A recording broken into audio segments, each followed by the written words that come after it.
अब खुलेगी पूरी साजिश। सिया और केतन के मामले में रोज बड़े खुलासे हो रहे हैं। ये वो तस्वीर है जहां केतन की हत्या की गई, केतन की बॉडी मिली है लोहगढ़ से, और उसके बाद एक्शन शुरू हुआ, जांच शुरू हुई। लेकिन केतन की हत्या से पहले सिया और चेतन मिले थे, वो सीसीटीवी सामने आया। ये कैफे आप देख रहे हैं, ये कैफे का सीसीटीवी है जिसमें ये देखिए केतन खड़ा हुआ है और इधर दूसरी तरफ सिया खड़ी है। केतन सिया से बात कर रहा है। ये केतन की हत्या से पहले चेतन और सिया मिले कैफे में और दोनों बात कर रहे हैं।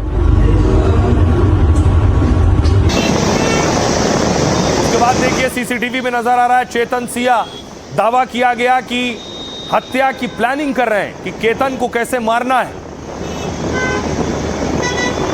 ये जिस कैफे में चेतन और सिया थे, आज इसी कैफे में पुलिस पहुंची है।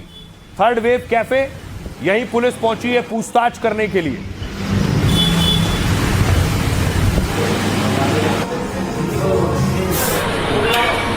लेकिन बड़ी बात यह है कि सिया के मां बाप अब कह रहे हैं कि उनकी बेटी को वहीं लोहगढ़ से 400 फीट खाई से नीचे फेंक दो।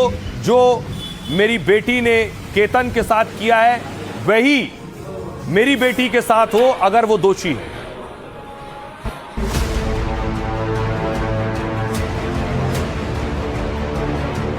अगर मेरी बेटी का दोष निकले तो जहां से केतन जी को गिराया गया या जो गिरे हैं वहां से ही उस दोषी को गिराया जाए। बेटी ने काम ही ऐसा किया है कि क्या कहें, बचाव कर नहीं सकते, सफाई दे नहीं सकते। उस पर मंगेतर की हत्या का आरोप और अब वो सलाखों के पीछे है। क्षोभ, शर्म और मायूसी के ऐसे थप्पड़ लग रहे हैं कि परिवार का कोई शख्स बेटी से मिलने तक नहीं गया, न भाई, न मां, न बाप। इसमें जो भी आरोपी पाया जाए उसमें भले मेरी खुद की बेटी क्यों ना हो, उसे भी वहीं से धक्का दे दिया जाए। अगर केतन पसंद नहीं था तो साफ मना कर देती। क्या जरूरत थी इतना प्यार जताने की? क्या जरूरत थी उसे धोखे में रखने की? केतन के बारे में नहीं सोचा तो कम से कम उसके परिवार के बारे में सोच लेती। जवान बेटे को मार दिया, अब केतन के पूरे परिवार को निराशा और नाउम्मीदी ने ऐसा घेरा है कि नजरें सिर्फ देश की न्याय व्यवस्था पर टिकी हैं। से विनती की कि कम से कम फांसी होनी चाहिए। दोनों ओर से फांसी की बातें तो हैं, लेकिन समाज ये क्यों नहीं सोचता कि सिया और सोनम जैसी लड़कियां शादी से मना करने के बजाय हत्या जैसी वारदात को अंजाम देने पर क्यों आमादा हो जाती हैं? ये लड़की, उनको फांसी नहीं मिलेगी जब तक ये लड़की सुधरने वाली नहीं है। और आइए अब आपको बताऊं वो गाड़ी दिखाने जा रहा हूं जिस गाड़ी से केतन और सिया लोहगढ़ गए थे। वो गाड़ी है ये जो लाल कार आप देख रहे हैं, इसी गाड़ी से केतन और सिया बैठकर लोहगढ़ गए थे। इसके बाद इसी गाड़ी से महाबलेश्वर जाने का प्लान था। महाबलेश्वर में सिया का बर्थडे सेलिब्रेट करना था 19 तारीख को, लेकिन उससे एक दिन पहले 18 को ही केतन की हत्या कर दी गई।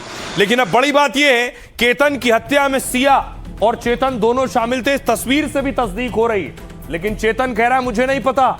चेतन कह रहा है मैं तो वहां गया ही नहीं। चेतन कह रहा है जब उसे धक्का दिया गया मैं वहां था ही नहीं। अब पुलिस दोनों को आमने सामने बिठाकर पूछताछ कर रही है। पुलिस ने जब सवाल जवाब किए तो देखिए सिया कुछ और कह रही है मुझे नहीं पता, मैं मास्टरमाइंड नहीं। केतन कह रहा है मुझे नहीं पता, मैं मास्टरमाइंड नहीं। देखिए जरा सिया क्या कह रही है। सिया कह रही है उसने माना कि वो चेतन चौधरी के साथ रिलेशनशिप में थी। वो केतन अग्रवाल के साथ तय शादी को तोड़ना चाहती थी। उसने केतन को बताया था कि वो शादी नहीं करना चाहती है। केतन के सिर पर बाल नहीं थे और वो हकलाता था, ये सिया को पसंद नहीं था, ये कह रही है। लेकिन केतन किसी भी हाल में शादी तोड़ने को तैयार नहीं था। केतन ने उससे कहा था कि उसका परिवार बहुत रसूखदार है और वो भागकर भी शादी से किसी हाल में बच नहीं पाएगी। शुरुआत में सिया और चेतन चौधरी भागकर शादी करने वाले थे, लेकिन परिवार की बदनामी के डर से सिया पीछे हट गई। वो केतन की हत्या नहीं चाहती थी, लेकिन चेतन अड़ा हुआ था। सिया अब चेतन पर आरोप डाल रही। हत्या की साजिश पूरी तरह से चेतन के ही दिमाग की उपज है, ये सिया कह रही। 14 जून को भी केतन की हत्या की नाकाम कोशिश की। अब सारा आरोप चेतन पर। उसके बाद चेतन उसके सामने फूट फूट कर रोया था। अब देखिए चेतन क्या कह रहा है। वो सिया गोयल के साथ भागना चाहता था, लेकिन सिया ने उस पर हत्या का दबाव डाला। 18 जून को वो लोहगढ़ किले में मौजूद था, लेकिन वो कह रहा है किले में उस जगह पर था ही नहीं वो जहां से केतन को खाई में ढकेला गया। लीजिए, यानी चेतन पलट गया है। कह रहा केतन को जब धक्का दिया गया मैं तो वहां खड़ा ही नहीं था और उसे नहीं पता कि वहां वास्तव में हुआ क्या था। यह है पूरा खेल। उसे नहीं पता वहां हुआ क्या था, तो ये लोहगढ़ गया क्यों था? सुनिए पुलिस क्या कह रही है। हमने उनको परसों के दिन अरेस्ट करके माननीय न्यायालय में प्रोड्यूस किया था। 29 तारीख तक उनका पीसीआर है। अभी फिलहाल हम उनको इंट्रोगेट करके उनसे संबंधित जितना इन्वेस्टिगेशन है वो पार्ट कंप्लीट कर रहे हैं। पंचनामा वगैरह हो गया, जब्ती हो गई, वो सब चालू है अभी फिलहाल। अगर कोई भी आरोपी एक्यूज्ड अगर पुलिस डिटेंशन में कोई भी सबमिशन देता है, कन्फेशन करता है या कोई भी ऐसी बात वो रखता है अपने अगेंस्ट में, तो उसको जो है बिल्कुल भी एक एडमिटेड एविडेंस नहीं माना जा सकता है। यही कानून है। प्रोसिक्यूशन के पास इतना पुख्ता सबूत है जो इस बात को साबित कर सके कि जो एक्यूज्ड है, जो मेरी क्लाइंट है सिया, उन्होंने ऐसा कोई भी हिनस क्राइम किया है। तो ये हमें देखना होगा। रिश्ता रखना या नहीं रखना, इसके बारे में सिया ने क्या स्टेटमेंट या उनके फैमिली ने क्या स्टेटमेंट दिया, ये तो हम चार्जशीट में ज़रूर देखेंगे। लेकिन इससे सीधा सीधा ये कंक्लूड कर देना कि उसने इतना हीनस क्राइम किया है, ये दोनों तथ्य जरूरी नहीं है कि मैच हो सकें। अब देखिए जरा, पुलिस जांच को आगे बढ़ा रही है। पुलिस किसी भी हाल में सारे सबूत जुटाना चाहती है और उसके बाद आरोपियों को सजा दिलाना चाहती है। ये तस्वीर देखिए, आज बाकायदा सिया के भाई को पुलिस ने बुलाया था। सिया के भाई को पुलिस स्टेशन बुलाया और उससे पूछताछ की गई। ये जो आप देख रहे हैं टी शर्ट में जिस शख्स को, ये सिया का भाई है।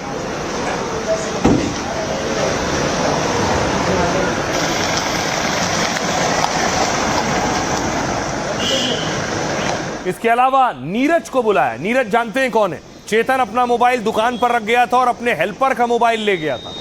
यह है वो नीरज। नीरज को पुलिस ने बुलाया, जिसने मुंह पर रुमाल से खुद को ढका हुआ है। इससे पूछताछ की। इसका मोबाइल लेकर गया था चेतन लोग।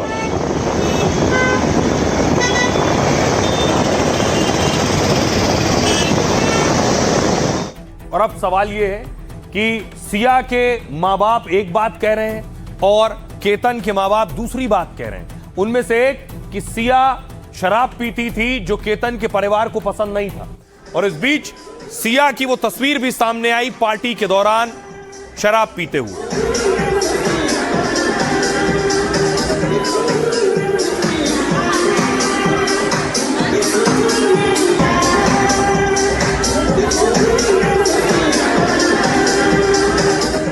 अब देखिए परिवार के लोग क्या कह रहे हैं, एक दूसरे पर आरोप लगा रहे हैं। क्या कह रहे हैं केतन के पिता विशाल अग्रवाल? केतन के पिता कह रहे हैं दोषियों को कम से कम फांसी की सजा मिलनी चाहिए। जिसका जवान बेटा गुजर गया उसका दुख तो समंदर जैसा है। गोयल परिवार ने दगा करके मेरे जवान बेटे को मार डाला है। अगर सिया का अफेयर था तो उन लोगों को भाग जाना चाहिए था। हमारे साथ बहुत बड़ा धोखा हुआ है, उन्होंने जानकारी नहीं दी। हमारे बेटे ने सिया के व्यवहार को लेकर चिंता जताई थी, लेकिन हमने केतन की चिंताओं को गंभीरता से नहीं लिया। केतन के पिता कह रहे हैं हमारा परिवार सिया के परिवार पर काफी भरोसा करता था। उन लोगों को पता था कि केतन विग लगाता है, हकलाता भी है। हमारी ओर से शादी का दबाव नहीं था, उनकी तरफ से ही था। हमें केतन सिया के रिश्ते में कभी कोई तनाव नहीं दिखा। ट्रैकिंग के लिए सिया केतन को ले गई, जांच में साफ हो जाएगा। वहीं प्रवीण गोयल सिया के पिता कह रहे हैं केतन को मैं अपना बेटा समझता था, वो बेहद होनहार लड़का था। 19 जून को सिया के बर्थडे पर हम लोग महाबलेश्वर जाने वाले थे। जब से रिश्ता हुआ सिया खुश रहती थी, परिवार की तारीफ करती थी। अगर उन्हें लगा कि हमने कुछ छिपाया था तो वो हमें बता सकते थे। चेतन के बारे में हमें कुछ पता नहीं था, उसका चेहरा कभी नहीं देखा। केतन का परिवार, उन्होंने कहा कि चेतन के बारे में पता नहीं था और चेतन के बारे में ज्यादा जानकारी नहीं थी। केतन का परिवार काफी अच्छा है। हमने आज एक बेटा खोया है। जिसने भी केतन को मारा है उसे भी वहीं से धक्का दे दिया जाए। इसके अलावा केतन की मां राखी अग्रवाल कह रही है सगाई के बाद से ही वो सिया को बहू मान रही थी, लेकिन सिया परिवार से लगातार झूठ बोल रही थी। सगाई होने के बाद वो 3 बार घर पर आई थी। उन्हें पता चला था कि सिया ड्रिंक भी करती है। हमने उसे बताया था कि हमारे परिवार में ड्रिंक नहीं चलती है, तो उसने बड़े अच्छे से ये बात मान ली थी कि वो ड्रिंक नहीं करेगी। पूजा गोयल सिया की माताजी कह रही हैं अगर मेरी बेटी दोषी है तो उसी जगह से उसे नीचे फेंक देना चाहिए। सिया शादी के लिए रजामंद थी, वो सिर्फ केतन से बात करती थी। केतन बहुत अच्छा था, उसकी मौत से 2 परिवार डिस्टर्ब हो गए। अग्रवाल परिवार भी सिया को बहुत प्यार करता था, सम्मान देता था। सिया ड्रिंक नहीं करती थी, अगर उन्हें पता था तो बताया क्यों नहीं? आज तक पूरा परिवार सिया की बड़ाई करता था, आज बुराई क्यों? दोनों की शादी में 17 करोड़ के खर्च होने की बात बिल्कुल सही नहीं है। सुनिए जरा परिवार वाले क्या कह रहे हैं। मैंने सिया को सब कुछ अपने बहू के जैसे माना था, उसने बहुत बड़ा मेरे को धोखा दिया है और मेरे को बहुत झूठ बोला है। हम लोग डिनर पे मिले भी, मैंने उसको फ्रेंकली बोल दिया था कि मेरे घर में ड्रिंक नहीं चलता है, मेरे घर में कोई मेरे पार्टियां भी तेरे को भेजूंगी नहीं, तो भी वो ड्रिंक करने की ये हमसे छुपाई गई है। उसके माँ ने बाप ने हमसे ये बात छुपाई गई है। उसको मौत की सजा चाहिए, उसको, उसके भाई को भी, उसके बॉयफ्रेंड के भी, उसके माँ को भी, उसके बाप को भी। यह मामला सुनकर मुझे इतना शौक लगा कि ये कैसे हो गया और क्या मेरा दिमाग में ऐसे हुआ कि क्या हो गया करके। जितना दुख उन्हें है केतन जी का, आज उससे ज्यादा दुख मुझे है कि एक नहीं 2 परिवार डिस्टर्ब हो गए हैं। दोनों परिवारों में केतन जी भी इतने अच्छे थे। अगर किसी का इसमें दोष हो तो सख्त से सजा हो जाए, या तो उसे फांसी की सजा दो। एक बार पूछ लेना था कि ऐसे ऐसे बच्चे पार्टी जा रही है, ड्रिंक्स कर रही है, तो उन्होंने पूछा क्यों नहीं इस बारे में? आज तक तो 4 महीने तक उसकी बच्ची की बड़ाई ही करते थे, आज ये होने के बाद उन्होंने उसकी बुराई करना चालू की। फर्स्ट टाइम नहीं, कभी नहीं, पता नहीं लगा है। जब से सगाई हुई थी बच्चों की कोई वो नहीं था। जब भी बात करती थी केतन जी से बात करती थी और सब बच्चों में दोनों में बहुत बॉन्डिंग था। पर्सनली ध्यान रखे, जो दोषी होंगे उनको जल्द से जल्द शिक्षा दिलाने में हमारी मदद करें। सर, मेरा तो इतना जवान बेटा गुजर गया, मेरा तो मन में है कि उन सबको कम से कम फांसी होनी चाहिए। जी, उन्होंने मुझे कहा है, आश्वासन दिया है कि ये मामला फास्ट ट्रैक पे लेके इसके ऊपर एक छोटा पैच लगाता था, लेकिन ये शादी से पहले ही क्लियर किया गया था, उनको सबको बताया गया। कारण है किसी बच्चे को मारने का, अगर नहीं पसंद था तो कर देते थे ना। हमें तो आज भी यकीन नहीं हो रहा है। उन्होंने तो अपना लड़का खोया है, पर उनका लड़का मेरा लड़का, उनके लिए ज्यादा प्यार था मुझे उनसे, इतना लगाव हो गया था जैसे कि मैं खुद अपने आप उनको अपना बेटा समझने लग गया था। इतना प्यारा, इतना होनहार, अच्छा लड़का आज हमने खो दिया, उसके लिए हमें बेहद दुख है। मेरी बड़ी पीड़ा ये है कि जो भी है, जिसने जो भी ये किया है, उसे सख्त से सख्त सजा मिले। और आइए अब आपको बताऊं, केतन के पिता चाहते हैं कि दोषियों को सख्त से सख्त सजा मिले, इसलिए आज खुद वो महाराष्ट्र के मुख्यमंत्री से मिलने के लिए पहुंचे थे। केतन के पिता आप देख रहे हैं, महाराष्ट्र के सीएम देवेंद्र फडणवीस से मिले वो।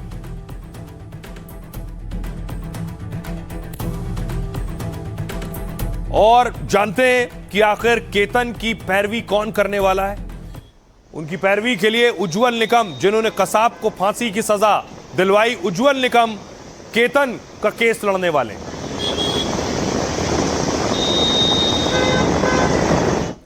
और केतन की हत्या का मामला फास्ट ट्रैक कोर्ट में चलाया जाएगा, जिससे जल्द से जल्द फैसला आ सके। आइए आपको बताऊं कि आखिर केतन हत्याकांड का मामला फास्ट ट्रैक कोर्ट में चलेगा। साथ ही इस केस में उज्जवल निकम सरकारी वकील होंगे। दरअसल केतन के पिता ने आज सीएम से मुलाकात की थी और सीएम देवेंद्र फडणवीस के सामने ये दोनों मांगे रखी थी। इसके बाद मुख्यमंत्री ने ये दोनों आदेश जारी कर दिए। उज्जवल निकम 26/11 केस में सरकारी वकील रह चुके हैं। कसाब को फांसी तक पहुंचाने का श्रेय उन्हीं को जाता है। 1993 सीरियल बम धमाके में भी वो सरकारी वकील थे। उज्जवल निगम प्रमोद महाजन हत्याकांड से भी जुड़े थे। अभी उज्जवल निगम मुंबई नॉर्थ से बीजेपी के सांसद हैं। इस बार उन्हें सिया और चेतन का गुनाह साबित करना होगा। और इस बीच केतन हत्याकांड की जांच भी तेजी से आगे बढ़ रही है।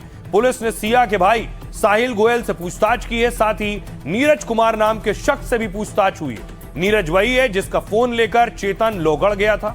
इस बीच पुणे पुलिस कई दूसरे पहलुओं को भी खंगाल रही है, जैसे कहीं चेतन ने सिया को ब्लैकमेल तो नहीं किया।